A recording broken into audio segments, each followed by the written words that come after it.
សូមស្វាគមន៍កម្មការនៅ Chanda Scavenger Education ហើយថ្ងៃនេះលោកគ្រូបាននៅមេរៀនថ្មីមួយទៀតដើម្បីធ្វើការចែករំលែកដល់បងប្អូននៅក្នុងវត្ថុបំណងដែលការចែករំលែកនៅចំណេះដឹងទាក់ទងនឹងភាសាអង់គ្លេសអញ្ចឹងហើយថ្ងៃនេះលោកគ្រូនឹងមានមេរៀនថ្មីមួយដើម្បីធ្វើការពន្យល់ដល់បងប្អូនអញ្ចឹងថាតើវាជាមេរៀនអីនោះអញ្ចឹង topic ថ្ងៃនេះគឺយើងនិយាយអំពី how to use much how to use money and how to use a lot of okay all right so that is only for it's my style video that always show you about expectation result អញ្ចឹងជាទូទៅមុននឹងធ្វើអ្វីមួយលោកគ្រូតែងតែពន្យល់អំពីអត្ថប្រយោជន៍ដែលយើងទទួលបានអំពីមេរៀនប្រសិនបើយើងយកចិត្តទុកដាក់ស្ដាប់នៅក្នុងមេរៀននីមួយៗអញ្ចឹងថ្ងៃនេះយើងមានមេរៀនថ្មីដែលយើងនិយាយអំពី much money ហើយនិង a lot អញ្ចឹងចំណុចទី1ដែលលោកគ្រូផ្ដល់ឲ្យគឺចង់ឲ្យយើងយល់អំពីនៃ much ហើយនិង money ទី2សិស្សនឹងអាចមានជំនឿនៅក្នុងការប្រើប្រាស់នៅពាក្យអស់ទាំងនឹងឲ្យបានត្រឹមត្រូវអូខេទី3នោះអ្នកនឹងមានសមត្ថភាពនៅក្នុងការកត់សម្គាល់ទៅលើពាក្យទាំង3នឹងបានដាច់ដោយឡែកអំពីគ្នាអូខេនៅចុងបញ្ចប់នៃ outcome នេះសិស្សនឹងអាចប្រើប្រាស់វាដោយគ្មាននៅ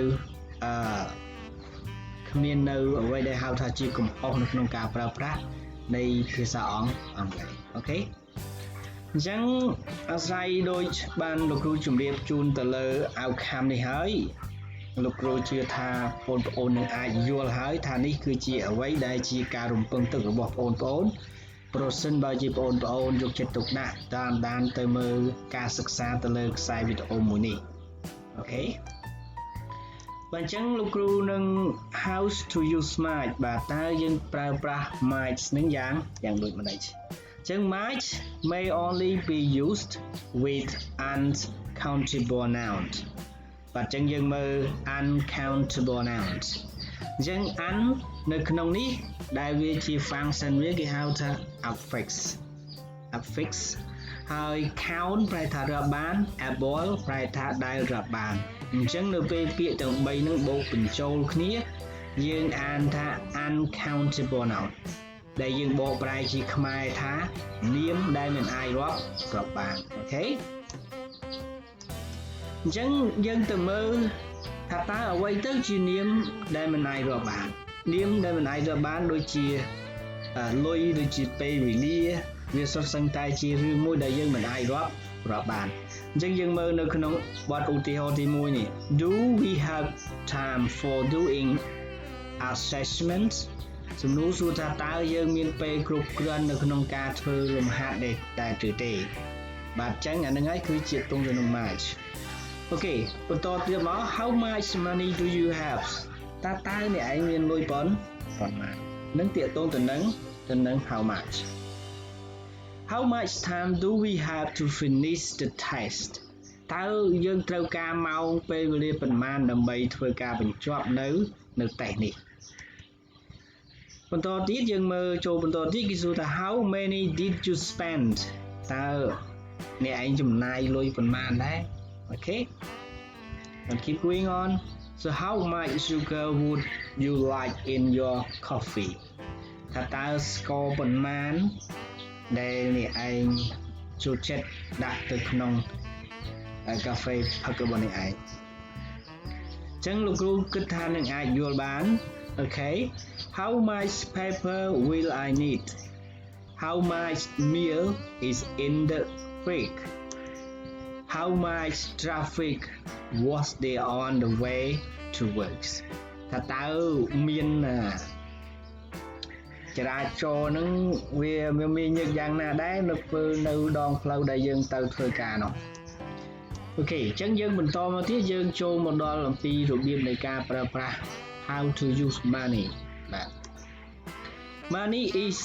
used with countable noun បាទ countable noun មកពីពាក្យ count បូកនឹង table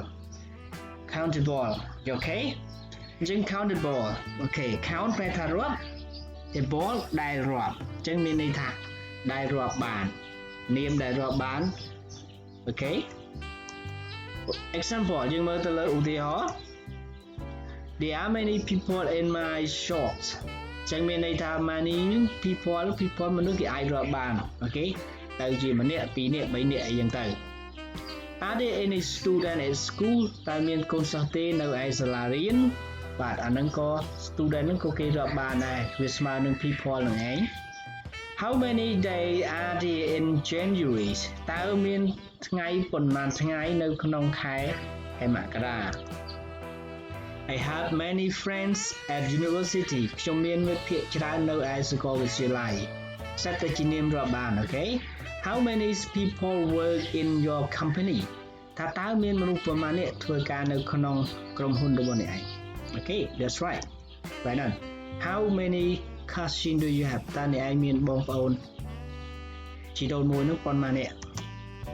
How many books did you buy តើអ្នកឯងទិញសៀវភៅប៉ុន្មាន